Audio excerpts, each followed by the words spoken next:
Welcome back. For an update on COVID-19 on the continent, we are now joined via Zoom by Dr. Fortin, Incident Manager for COVID-19 Response at the World Health Organization's Regional Office for Africa. Dr. Fortin, a very good evening to you. Thank you so much for joining us. Welcome to the Globe. Well, good evening. Happy to be with you. It's an absolute pleasure having you join us this evening, Dr. Fortin. First of all, currently, what are the COVID-19 variants in the region that are a bit of a concern and are to be noted carefully? Well, globally, we have 4 variants, the Alpha, Beta, Gamma, and Delta. In the region, the 3 most important are really Alpha, Beta, and Delta. And in particular, Delta, which is the most transmissible, is quite worrisome in the region. And we've seen, quite a great deal of the mutation of some of these variants, and it poses a tremendous threat to the current vaccination programs that are currently going on. So what's the WHO doing in terms of, ensuring that the current vaccinations or the vaccines are actually compliant with the mutation of these variants? Well, first of all, it's important to say to everyone that the current vaccine currently are efficacious for all the variants that we're seeing. Really, they decrease hospitalization, they decrease death, and they decrease the severe critical level of disease. This is important to really carry on to the population. Now, of course, the variants are worrisome because they're more transmissible. And currently, we think that the Delta will take over for basically in every country. But what we're looking for is, will there be one variant one day, a new one that could be resistant to the vaccine? This is always the worrisome that we have, and that's why we're following on vaccine. On variant, I mean. In short, Dr. Fortin, how do we deal with possible or future mutations of these variants? Because there's no guarantee that the current variants that we have will not change or will not mutate. Actually, WHO, we look at 2 things, first of all, is how is the current variant that we know are spreading. And what we know, like for the Delta, it's present in 25 countries in Africa, which is about half of the country in Africa. So this is the first question. The second question we're looking at is there a new variant coming in? And this is through genomic sequencing that we're doing it in studies. To look at, is there a variant that could happen that would be either more severe, creating a more severe disease, or more hospitalization, or just like I said, being resistant to vaccine. So this is what WHO is really doing and supporting country and government to look at. Mm-hmm. So what are some of the factors then that are posing a threat to the current efforts by the WHO in the fight against the COVID-19 pandemic in the region in its entirety?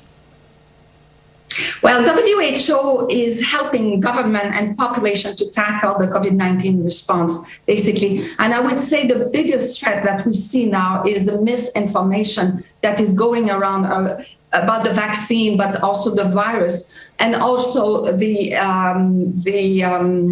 shortage that we're having in certain supplies like oxygen, so to treat adequately the patients.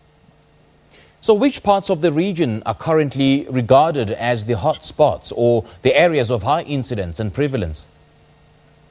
3 regions really are concerned currently, even though the whole Africa, and I would say the whole world is a threat, is at high risk, but 3 regions in particular. So the Southern African region, West Africa, and Northern Africa, they're at varying degree. Even though we are seeing a decrease in number of cases, for example, in South Africa, hospitalization and death remains quite high. There's a lag between the increase of number of cases or slight decrease, but then a lag where we see still much people being hospitalized and people unfortunately dying. Are there any breakthroughs and achievements perhaps to note thus far which are showing encouraging strides in the regional response to COVID-19? Well, what I would show to you as breakthrough, maybe there are three that we're working very hard on. First of all, WHO has implemented in December 2020 an alliance against misinformation. We really believe that this is important, as the virus will be with us for still many months, if not a few years with us. So it's important that that the right information, science-based information is carried on. And WHO has implemented that infodemic alliance and has been developing video around the right information. Other interesting development that we're seeing is countries which are really implementing their vaccine campaign and with innovative way. We've seen Angola, who is working in a populous urban region with a mass campaign, a vaccination campaign, but also going really in the micro deployment in rural region. We're seeing also South Africa, who's going on now with a campaign which is called Be Safe, aiming the young population, 18 to 34 years old. And the third one that we're seeing in terms of breakthrough is really about vaccine manufacturing, local manufacturing of vaccine. And again, South Africa, WHO has announced that hub in South Africa to really speed up the local manufacturing of vaccine. And apart from lack of vaccines in some instances and in some countries, is Africa facing any shortages of medical supplies for the COVID-19 response program? And if so, is the WHO helping, and how? Just to tell you about vaccine, I'm just stepping back a little bit to tell you that really in the next month, we're quite positive of getting much more doses than we have had in the last month.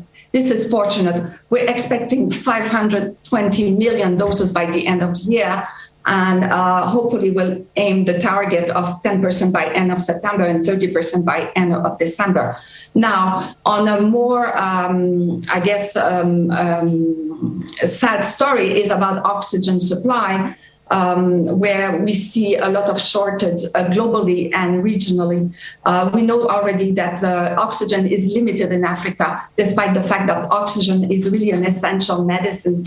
And what we're saying is a lot of delay in delivery of all the supply in oxygen, being plants or cylinders of oxygen. And this is quite worrisome. And WHO, of course, is working as much as possible to speed up delivery, but there's still a 6 to 8 weeks delay in delivery of those supply.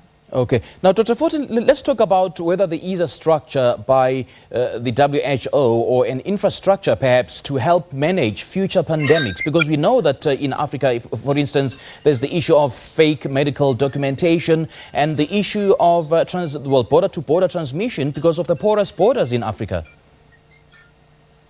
I'm sorry, you'll have to repeat the question. Is there a robust plan in place to manage future pandemics, as a response to the current pandemic? Well, that we've seen, as you know, there was an independent committee that evaluated WHO's work, but also global work from countries. And there's also the G20 and G7 who's look at the pandemic, the current pandemic. Certainly preparedness is not enough in countries. Mm-hmm.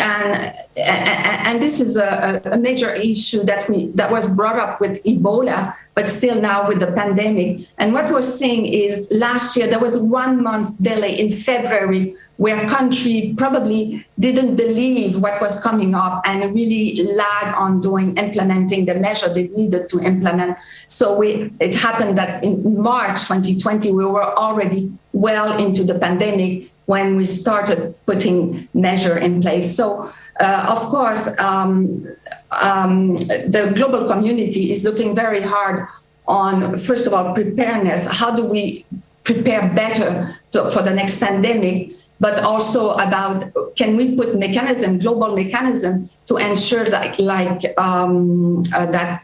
global public need vaccine therapeutic that really get in accessible to all the country in the world, so that, as we always said, is no country is safe until all country is safe. And that means in terms of preparedness, but that means in terms of having vaccine, having therapeutics, and being able to having the health system really to support such a pandemic. All right, Dr. Anne Fortin, great chatting to you. Thank you so much for your update. Thank you. Have a good evening. You too. Thank you so much.